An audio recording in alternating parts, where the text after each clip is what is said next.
Sounds good. Okay, cool. It says it's recording. Let's hope this works. Terrifies me every time it says it's recording, and I'm like, I don't know. So who wants to go first? I know that we struggled with doing away with sharing, so maybe you guys can just talk about like what your collection was and where you are at with your project and how you feel you're at with your project. I have a question. Go for it, Abby. So when we're doing our reviews, are we doing it for two of each other or? Okay. Yep. Because I have Gabby and Emma. This is where you guys are at on my screen. Nice. I don't know if it's the same for you guys, but I just barely looked at him. So I'm like, I've opened them, but I haven't read them. I did that like when they got assigned. And then I was like, wait, where's Joe's? And yeah. Right. So yeah, I got yours Mm-hmm. and I got Gabby's. And I have Abby and Joe. Nice. Yeah. Yep. Cool. I would like to say, point of order, title your, and I probably didn't do this either, but I just realized it. Title your files with your name. Oh, that's what I'm like. Did I? I don't know if I did or not, but I just realized, like when I was downloading everybody else's, I was like, oh, I better retitle these or I'm not going to know whose is what. Well, I did put my name, but I put it after the title, and so it gets cut off. So I should switch it to the beginning. Well, and I should know better because most other classes wanted the LI blah, blah, blah, your name, the project. So why I had a brain goof, I don't know. But good point, Joe. That's good for all of us. I don't know what I did mine as. Well, I guess I could talk first. Go, Abby. Okay, mine's terrible. I love your honesty. A rough draft. It is a rough draft. It's a rough draft, yes. Dr. Smith said, I saw you put it as a rough draft. That is true. Wow. Okay, but I had no idea what I was doing, like, because I don't work in a library, which, I mean, Emma, you probably feel that way sometimes, but you go to the library with your kids. Yeah, I do go to the library. I don't go, I've gone to the library like twice in the last 10 years. I know. I've gone to I've gone to Albertson's library. Okay. That's, I think, like so different. And then I've gone to the archives like a ton. So different though. So when I'm thinking of like, and even though I'm reading the like archives, it's a state policy for like lots of different things, not just the archives. I'm just like, oh my gosh, like I have no idea what I'm doing. I have no idea what a collection like looks like or a selection list or nothing. So I'm just like trying to read through our work that we're like do like our readings and trying to figure out what I'm doing. And then I look at yours, Gabby, and I'm just like, oh my gosh, this is so nice. And then here's my dump pile. No, it's not, because Joe gave me really great feedback because mine was a very rough draft also. And Joe, like, dang, Joe, when I finally was able to click on the rubric, I'm like, thanks, Joe. Okay, well, don't hurt your arm. Compared to mine, yours is a lot nicer. So I guess that puts mine even farther down. Just keep pushing it down the pile. Well, what you've done, Abby, is you've picked a very hard topic to do a collection on. Mm-hmm. See, I don't have yours, Abby. So what's yours on? Oh, yeah. Oh, so mine is, I'm doing a collection on Table Rock for the State Archives. Okay. And it's like a collection of memories and like pretty much like memories, I would say. So like I want to collect oral histories and pictures of like past and create future items to hold into the collection. So nice. Joe, you were talking about soft, or like how I on my selection list I had stuff like the computers and whatever. I talked to Dr. Smith and he said we're allowed to buy stuff like that for our collections for any of ours. Cool. That's good. So just something, he said we're allowed to buy things to use to create, but it's not like to preserve. Like, so I couldn't buy like probably boxes and like stuff like that, but I could buy like a microphone and software and computers that are designated for my collection. Yeah, that seemed kind of more the direction I thought an archive collection project like this would have to go. Like yours is so weird because for the rest of us, we get to make a selection list of just books you would find online. But for an archive, the goal is really more to get funding to like store and locate stuff more than it is to just purchase materials. Well, and especially I'm sure, Abby, for you, like what you mentioned, it's with a state archive and there's all these other things. Like it's not just a library and their policy. Like I'm not sure with archives, but like there could be state ramifications that have to go into play as well. So it's even harder to picture writing an addendum. There's not that many like like all the policy stuff for the archives. A lot of things for our state archives is donated. So that's what makes the money part hard for me, is because I'm thinking like donations, like that's free. People donate stuff. And so I even reached out to him and I was like, can I spend money on like social media ads, not for like advertising, come look at my collection, but like donate your things. He's like, no, you can't do that. And I was like, dang it. Yeah. But so what kinds of things, I can probably pull yours up and look at it because I have yours. I just haven't looked at it yet. What kinds of things do you currently have on your? So I mostly have like, I put on there like books that people can read to learn how to create oral histories. Okay, that's smart. And like a lot of like tutorial, like teaching stuff of that kind of thing, and like how to preserve your family history and how to digitize materials. So I'm trying to do that stuff. And then I have like something for the actual archivists or librarians to use to learn how to do that. Like I have teaching aid material. I'm going to do like, so I need to make an Excel sheet. I think instead I saw that and I was like, this is way smarter. I'm going to do this instead. Yeah. But I have like, I want to include maps, and then I would like maps, books on trails, just trail stuff, rock climbing stuff, like anything related that you can do at Table Rock, and then it kind of branches off into more Idaho stuff as well. Yeah. I just realized this, and I didn't write this down in my notes for you, but you could also do a bunch of stuff about graffiti. Oh yeah, that's a really good point. That's a great point. There's tons of materials out there for that, and Table Rock is nothing if not graffiti covered. Right? Yeah. Oh, I know. It's where my husband, we got engaged up at Table Rock, and literally it was like the worst sunset and there was graffiti around everywhere. So, and he proposed with a Taco Bell sauce packet. So, there you go. It's perfect. Abby, also maybe just like, that's like a history thing you could put to it and be like, give your little oral history and show a picture, and that would be in this collection. Exactly. That's what I'm aiming for. There you go. I feel like this is a really good thing the archive should do. I agree. Maybe also stuff, I don't know how easily you could find it, but like stuff that goes like with the history of like with the cross being there, and then all of that, other articles and stuff that might be.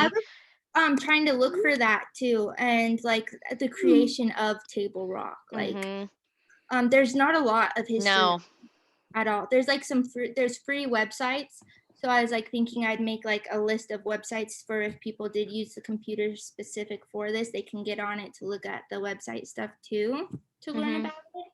But there's like no written stuff. I like your direction though, Abby, of focusing on like equipment to record oral histories, because I think it's again like libraries and archives are a collection of things, not just books. And I think like if there were equipment like that, like like I could go and record my oral history. And so I think like focusing on the software component, I think that makes your collection really unique. So I like that angle that you're looking at. I have a question. Just as far as archives, I'm assuming people don't really check things out, right? But you're planning on having things like maps and stuff. What if you purchased a printer for things to print? Like if you had them digitized and then people could print things off. I'm just trying to think of ways to spend more money. Like, I know, I'm typing up your guys' ideas. So yeah, perfect. That'd be good. A scanner and a printer. Yes. I think those would both be really good. Yeah, that's great. Nice. That's it for me. Okay, I can jump in. do it, Okay, Emma. so my collection is a collection focused on the refugee population. I'm trying to find my thing because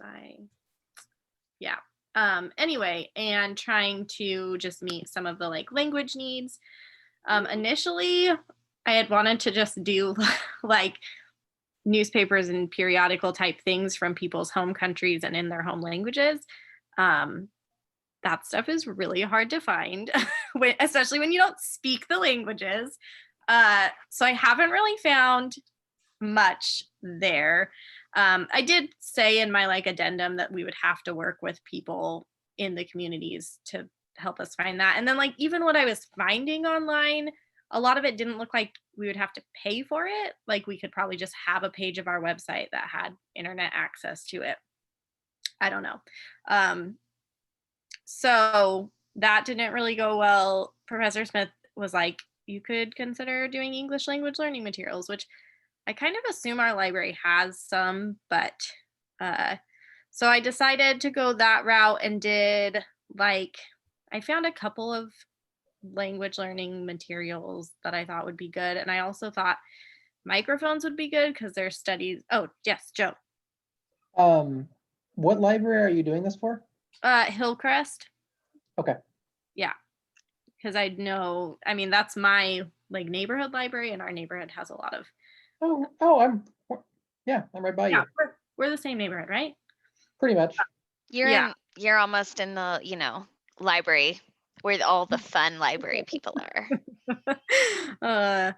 Anyway, so I am like way behind budget. I'm at like $3,300 or something, and I don't know what else to buy. So I've done children's books in multiple languages because I think, well, there are studies that show that parents reading even in their home language is like really good for kids. Obviously, like we're not shocked by this, but and so that was one thing that I wanted to address, but I'm just at like a point where I don't know what else to buy. And it's really hard to find books in other languages, like, and to find reviews on them and to like, yeah. So another angle, and I don't know, but one thing that could be really kind of cool, and we have this at MLD, we have what we call culture kits, and it's actually stuff that's authentic to other cultures. So like we've got a Basque culture kit, we have a Bosnian culture kit, we have, I forget which African country, and there's a Japanese. So it's actually got an authentic kimono. It's got these things so patrons can check it out and be aware of other cultures. I don't know. That could be an idea, I think that's a really good idea. Anything that can help me spend more money. But no, I do think that is a good idea because I think part of having people in our community is that we need to connect with other people in our community. And I really like that idea a lot. So I will definitely run with that. Could you do something like an activity book, even if like that kids can take home and just have like oh yeah, like the Nampa library out here does like every month an activity that you can pick up at the drop-off window, and it's like even like crocheting something and everything's supplied. I don't know if other libraries do that, but if you've had like something that you can like allocate money to that each month, that would take up a good portion, and that'd be really good for kids. Like even if it's a coloring book or like learning how to do something that they could keep at home that's like not too spendy, and you can do like 30 of them or something. I don't know how many the Nampa library does, but they're really cool because I get those emails. Yeah, I like that idea a lot too. Another option would be native language or home language, original language, foreign language, however you want to put it, audiobooks. Oh, such a I don't know how hard those are to find, but I mean, that's how I spent a lot of my money, honestly, was I got a whole bunch of books, and then I was like, let's make these accessible to everybody who doesn't like reading so much. And I got audiobooks for nearly all of them.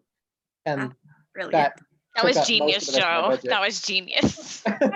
good. Well, it was like they get used a lot, at least at Ada Victory, all the time, and I'm sure they get used by most people all the time. Yeah, no, I As long really as they love got a that CD idea. player. I really like that. And it is, yeah, another way to spend money. So But a useful one too, right? Like actually being able to hear those languages in, like, hear the words spoken in native tongue or in the native like pronunciation. yeah. No, I like that idea a lot. Thank you. You guys are so helpful. Okay, so mine is I'm doing a collection surrounding like mental health and also but also just learning challenges, ADD, dyslexia, anxiety, social emotional learning, sensory needs, that type of thing. Um, so I do not have yet my justifications, and Joe was like, you better put those in there. And I was like, oh yes, I know. I got freaked out by the deadline and I was like, okay, I need to get something in here. And so I submitted and I'm like, thank God this is a rough draft or else we'd be really screwed right now. But I'm trying to do a collection of books. I'm really trying to use a lot of tactile. So like for my sensory needs, I've got like because wobble chairs that actually people could check out. Letters that a lot of sensory stuff, so that's kind of where I am there.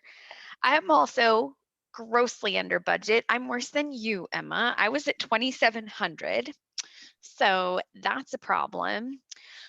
Um i I was like, well, what if I get double of everything that's especially like sensory needs? Because those would be very much in demand, especially for, you know, students or, tutoring with children with autism, things like that. So that immediately, if I did double of all that, I'm like 2,800 bucks. So I'm like, cool, maybe. But I'm trying to just get some other ideas for rounding out my collection. I have laid mine out in Excel, so I kind of have a link to where to purchase, what the item is, the category it is. In my mind, I picture it because I used MLD's Meridian's collection policy. I pictured it once we get our remodel, whenever that gets to happen, like just a nice big section and it's all lumped together. So it's not going to be kids' materials over here, the ones that pertain to adult. I want the collection contained in a specific spot, because there's nothing worse than sending somebody all over the library to find, the same thing.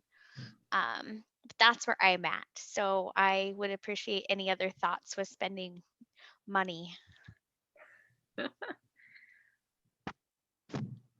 I feel like it's a population I don't know enough about to know what things would be good. I know, and I've been doing a lot of research, like going on like Psychology Today. I've been doing, I've really also wanted to try to steer away from.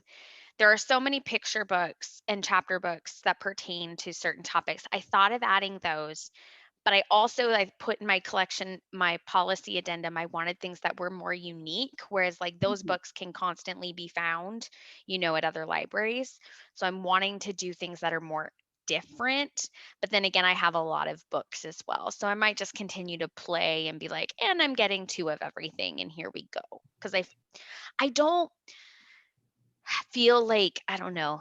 I'm like, yes, we get a $5,000 budget, but I feel typically you can use a chunk of it and then throughout the year you reassess and you add based on what a patron wants. So I kind of struggle from that mindset. Yeah. Okay, so what kinds of things you mentioned that you like, the chairs and like tactile letters? What Mhm. I wish I had access to yours so I could see what other things you have. I've got like story cubes. I've got discovery book, touch and feel books. I've got like walking balance beams. That's all different textures. I've got a lot of board games for like coping skills board games, competence board games, a lot of activity books. It feels like it's a very fun collection. I actually wish it existed. Um, but yeah. I mean, if I remember right from looking at it, it it felt like there were kind of some like gaps in it, I guess. Okay. Like there were Let me pull up the thing. I know. I kind of was almost like, can we just all have access to everybody's? I know. You know? Really fast while Joe's pulling it up. What about things like fidget cubes or Yep, like I have those. you have all those? Okay. Yeah. Yep. I assume you probably had lots of that stuff. I mean, it looks like you've got plenty of things for anxiety, plenty of things for ADHD, plenty of things for dyslexia, sensory needs, which I'm a little confused on what sensory needs are, but that's just an educational problem on my part. And then social, emotional, you don't have too much on. I added more to that today, so that's good feedback, Joe. Oh, okay. Yeah, I don't have a Yeah. current set. And then adverse childhood experiences as well is pretty small. Yeah. I know. I'm trying to find more resources on that, but there's not that much around that. Which is weird. They usually like get brought up quite a bit. You'd think there'd be more I know. material around it. Right? So maybe I'm just also overthinking it too. Are there like technology things that would be applicable? Tech's just more expensive. I know. I'm trying to think that. I'm like, what is there that There's a like playground place in Boise that is like for kids that have delays in developmental things or like disabilities in whatever way. And I wonder if like they have stuff on their, even like what they have in their playground area that you could use for your collection. That's a good idea. I'll take a look at that for Mhm. sure. Yeah. I need to, I'll figure out what it's called right now. Cool. There's also like, what about workplace stuff? Wait, what was that? What was that, Joe? Workplace stuff almost. So like if this is supposed to be for adults too, who are dealing with anxiety and stuff like that, like your anxiety thing has mindful games, activity cards, stop, relax, and think board game, what to do when you worry too much, outsmarting worry, coping skills for kids, breathe like a bear. I guess part of my problem with this selection list is I have no idea what's kid and what's adult. Yeah, I mean, Okay. like I don't know what the scope and or breadth of your collection is. I appreciate that feedback because they're both in there, and it's if you were to click on the whole Amazon link, but that's not going to be helpful, so I need to arrange that differently, which is easy enough to do. Yeah. Okay. Do you have noise canceling headphones? I do not. That's a really good idea. I just know that for a lot of people is really beneficial. Is it bad that every time I see ADHD, I keep on reading ACHD? No, you don't. No, it's not bad at all, because I do too. Gabby, this place is called the Century Place. Okay, I will make a note of that right now. It's like a gym for kids. I don't know, but even you could I've heard of this. Offer vouchers or like that's a good thought. Maybe like even though it's not, you don't have it in place, you can be like, we'll help you go to this place. Okay, I like that thought too. I don't know if libraries do that, but maybe your collection could. They do. So actually in the Basque culture kit that we have, there is a pass for a family to go to the Basque Museum, and whoever checks out that kit can go to the Basque Museum. So that could be really cool for with the sensory one. Yeah, I think, yeah. Yeah, that's a really good idea. I think All right. I'm making those notes, and then I love, yes, funneling with between adults, showing what is kid and what's adult. Thanks, you guys. That is really helpful to bounce ideas off of other people. Well, mine was discussing difficult topics through sci-fi and fantasy. So I was covering everything in here from like LGBTQ stuff to war to mental health to racism, like cycle of violence, forgiveness, break that cycle of violence, all those sorts of things with fantasy and sci-fi. So I just pulled mostly stuff that I just knew personally because I had read this kind of subject pretty deeply. And then also some stuff like that I found via novelist reviews. One of my goals was to have cohesive or like entire series for each thing because, or for like the entire series, if a specific book was relevant, that you would just get the whole series, because most sci-fi and fantasy, the problem or the issue is explored further as the series continues on, and you see character development and you see different ways to like react or interact with these topics as the series continues. So I wanted to get the whole thing for people to read, and most sci-fi and fantasy people are interested in doing a whole series anyway. And then to combo with that, I also got some nonfiction educational books so that you could like check out a book, read it with your family or something like that, and then use the like the educational book in combination with it to help like teach yourself more about it. And then I got a whole set of audiobooks that basically filled out the or just replicated the initial book literature collection, the print collection. I think there's one graphic novel in there, and then the whole thing is for YA and adult. Okay. Because of just how difficult the topic was, and like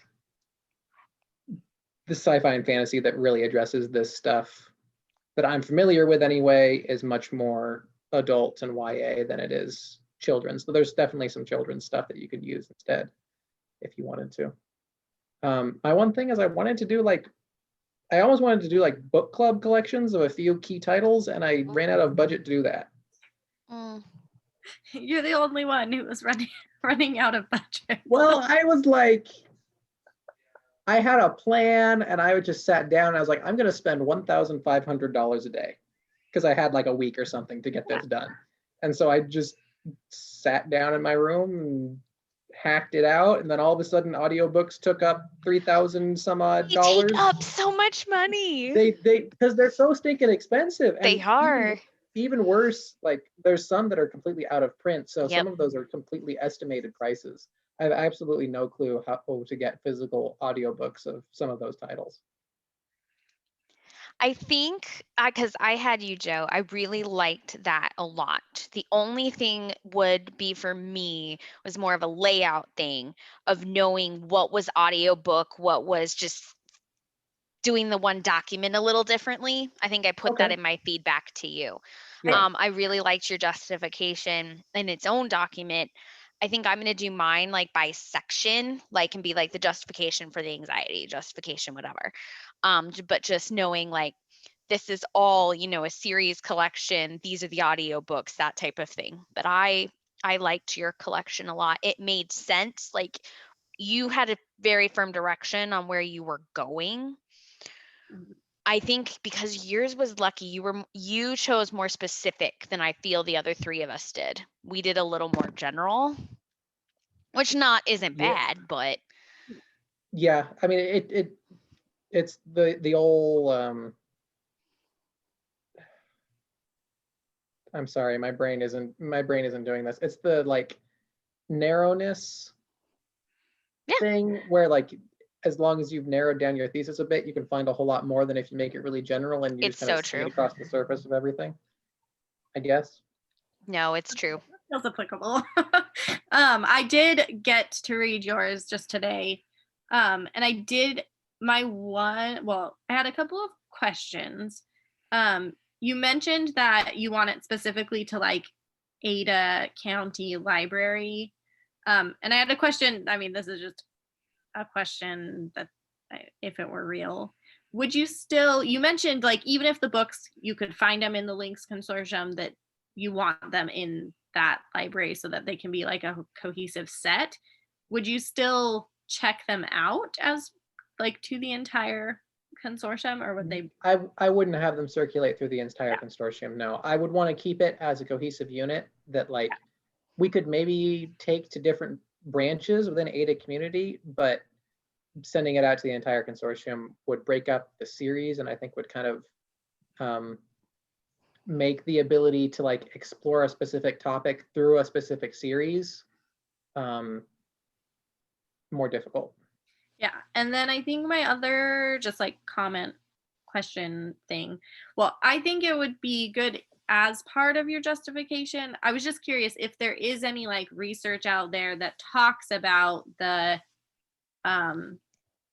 ways that fiction can help us explore like hard things in our lives, just as like in addition to like, you know, that it's a thing and you've read these books, to just have like something that's that you could cite to say like, and it's also like a well-known thing that fiction can really help us work through some of this stuff.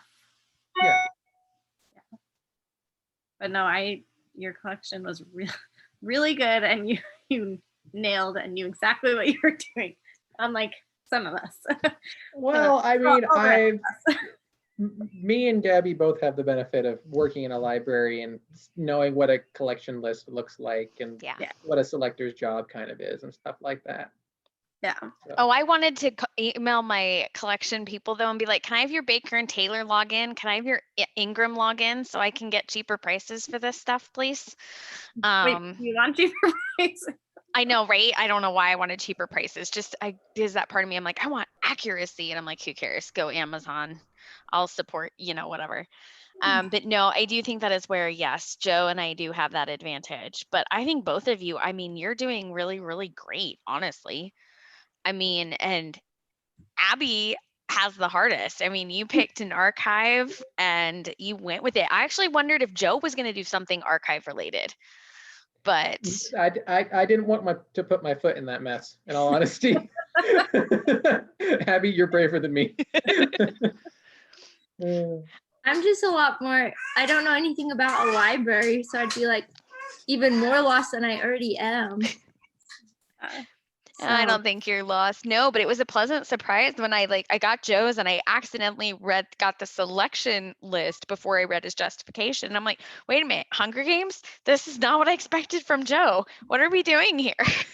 No, yeah, that's my shtick is sci-fi and fantasy. Honestly, I love it when it comes to public library stuff. So just like Hunger Games deals with PTSD and like child soldiers to some extent and trauma and all these sorts of things, and like the Stormlight Archives deals with mental health issues.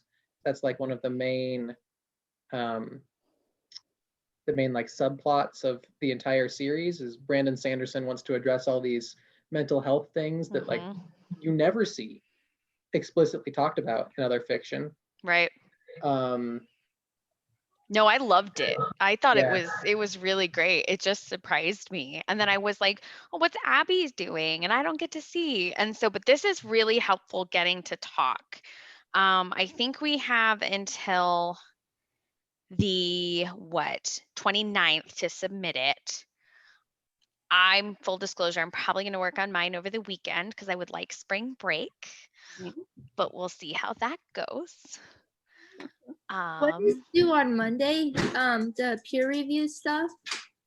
Yeah. Okay. For the discussion circles, right? Yeah, and just that we've done our peer reviews. Done the other peer reviews. Okay, cool. Yeah. Collection development policy addendum for Dr. Smith. So yeah, we have to kind of have these edited and stuff. Okay. By next week, right, Joe? By March 29th, we have to turn that into him. Okay. Oh. The Monday after spring break. Monday after spring break. Yeah. Yeah. It's like we really don't have a spring break for this class. Unless you do it early. It's hard to say. We'll figure it out. I feel like talking has really helped us all hone in a little bit. And I think if we have the time, we can just do it. And I think it should be okay. Yeah. I think. Also, at least that's what I'm going to tell myself. I'll just open it up. If anybody wants to like message about it or ask any other, I'm happy to like keep bouncing ideas off of each other via email or whatever. Yeah, same. Okay. I think anybody else have any last minute thoughts, questions about the assignment? Let's see. What about we've kind of talked about our selection lists. Is there anything we want to talk about with the addendum? Addenda? Addendi? Addenda. It's addenda. Anyway. I don't know.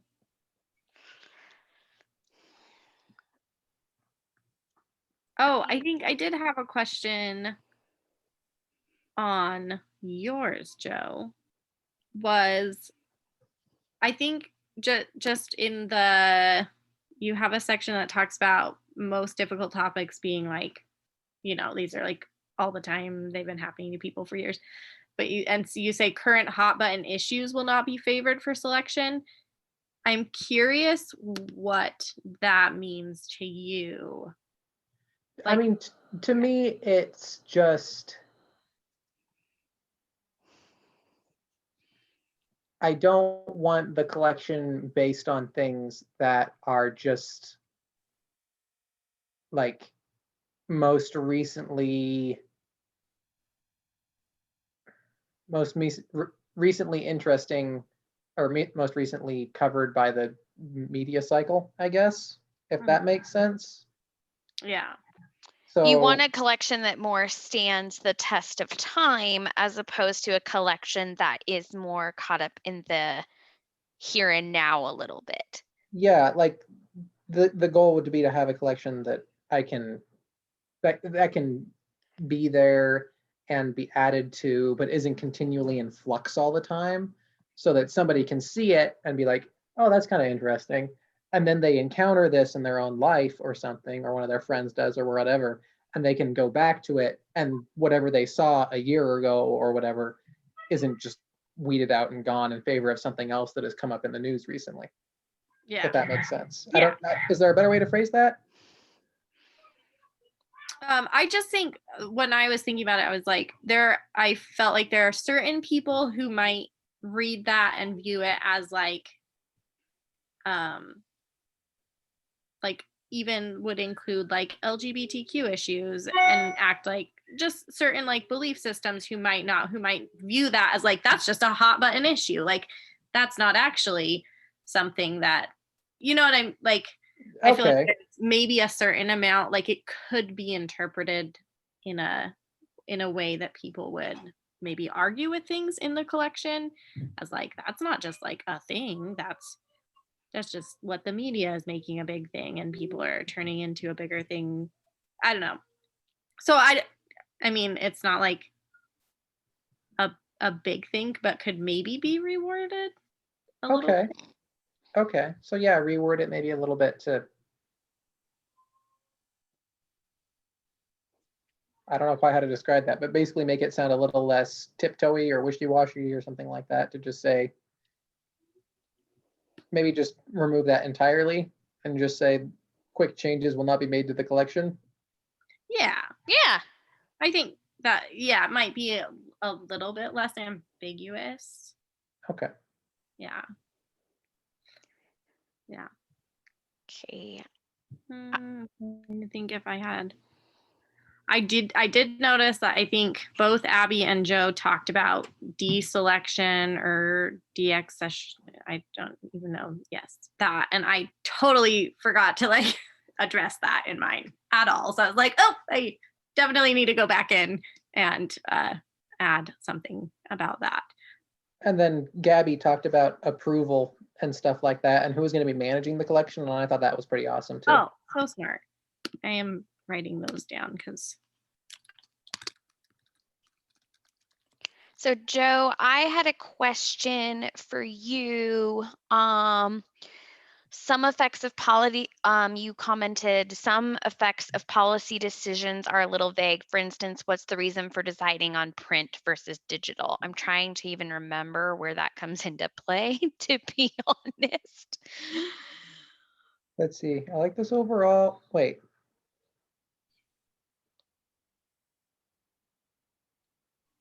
There's some clarification. Am I in charge of managing? Oh wait, no, this is what I gave for you. Where's the thing you get? Well, no, like that's what I'm looking at, what you gave me, and that was your feedback to me, and that's what I'm trying to figure out. Oh. Yep.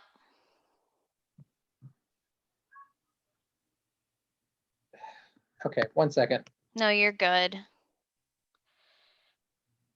Show rubric. Oh, I can see. Okay, it's this bullet point right here. Where I say the library will provide a collection that serves underrepresented, blah, blah, blah, considers Oh, link. yeah, that was it. It was just, I was curious. It why might that- not even need to be in there, to be completely honest with you. Yeah, why you were picking print versus digital versus Nope. whatever, and why that needed to be mentioned at all. It doesn't. So thank you for that feedback. I am going to Okay. take that out. I don't know if I think I have something in mind for deselection, but that's a good reminder that Joe and Abby had. So I'm going to take a look and make sure I did. And then Abby had the 53-page collection management state policy. I know it was like, I'll be honest, Abby, I didn't read it at all. I just read your addendum at the bottom. Just search archives, and within it is all the archive stuff, and just read that. That's all I read. Okay. It's so overwhelming. 53. Oh my gosh. It's for the whole state, for all the historical society stuff, and they overlook everything. And like the governor, what's his name, Brad Little. I'm having an allergy attack right now, so bear with me. You have that. Joe's got his issues. We're tired. It's all right. And then, like, I think we could count how many times I've yawned. It's probably over 50 now. But yeah, it's overwhelming.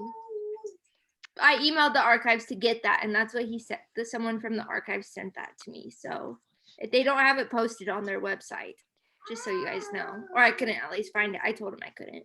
For those who had Abby, do you feel that the addendum matches what her collection she wants to do with their collection? Well, Joe didn't read it, so.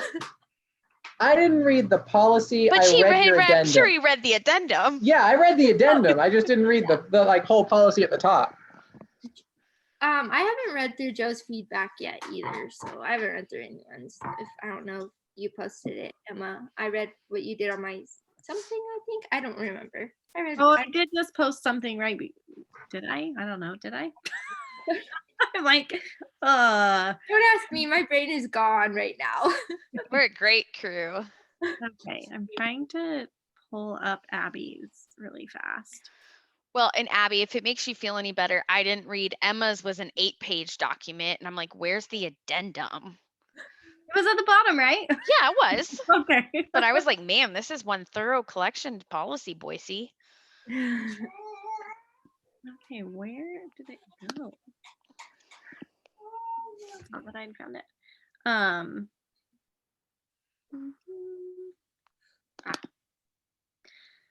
Okay, I'm just pulling up Abby's right now because I did like glance.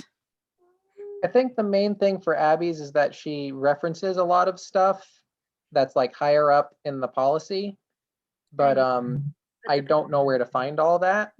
And I thought like referencing page numbers or something like that would come in handy. Oh, that's a Because right- smart idea.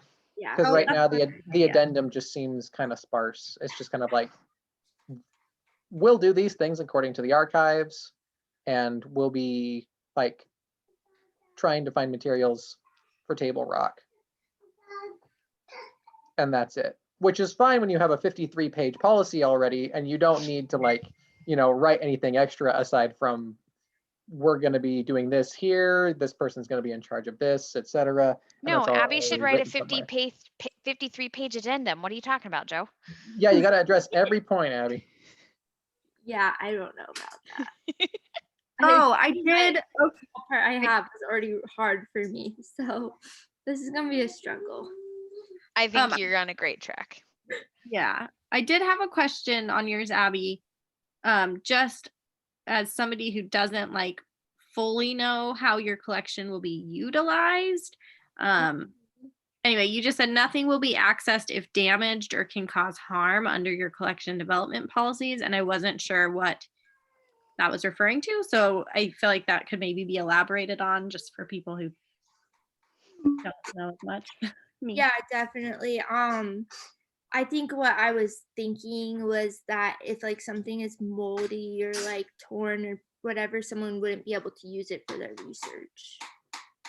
Yeah. So I'll figure out a way to better phrase that so that I can capture what I'm really thinking.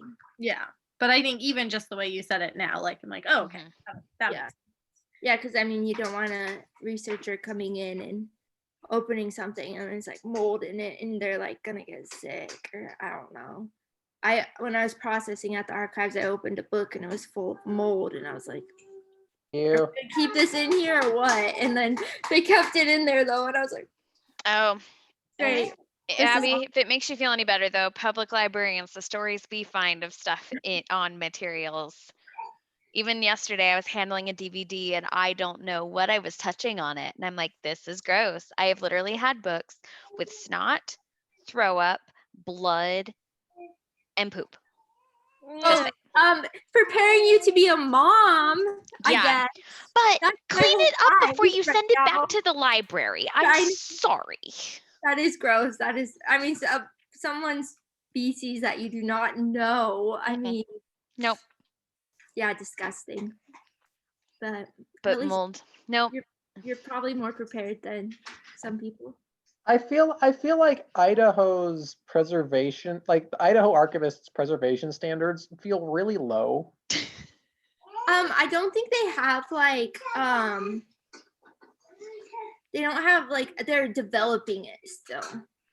So yeah, it is a little bit lower because like when I was processing, where they preserved stuff that was like that needed really preserved, like microfilm and stuff like that, it was like still being developed. Like they're still trying to get fridges and stuff like that. And so I don't know. It's not like, I think what they're really focused on, which is like really common with archives right now, is just getting a lot of material processed so that it's more accessible to the community rather than preserving it. It's actually called, do you know what it's called, Joe? Yeah, it's more processed. It's more product, less processing. Yeah, which I think that is what, when I was processing, I learned that is what the archives is doing, because they have but keeping a moldy book, I know. Well, like that's a danger to the other materials, not to mention whoever opens it up again. Like, yeah, I know. So I true. put it in a separate folder, but then it's in the same box. But yeah, I know. I think like with the MPLP, a lot of archives have lowered the standards on preservation, and so it's just like, yeah, I don't know. I actually got an email from the one of the archivists that she doesn't work there anymore. She just found a new job because she just was worn out, but they opened up her position and she was just emailing me about it, and she said they need a younger generation to go in because it's a lot of older people that work there, so just need a new perspective, new taste, I guess. I don't know, more education, newer education. There you go. I don't know. That would be They're hiring. I'm not looking for a job, but hey, they're hiring an archivist right now. A community outreach archivist. Oh, really? Oh, I love community outreach. That's what I do. It's a really cool, like the description on the state website is really like, it's a cool job. So anyone really. Well, I'll look into it then. I'm looking for a job. You should do it, Joe. Yeah, look into it. That'd be awesome. Okay. All right. Anything else? I don't think so. I think we all kind of know. We've had some good feedback and good thoughts. I'm going to stop recording and then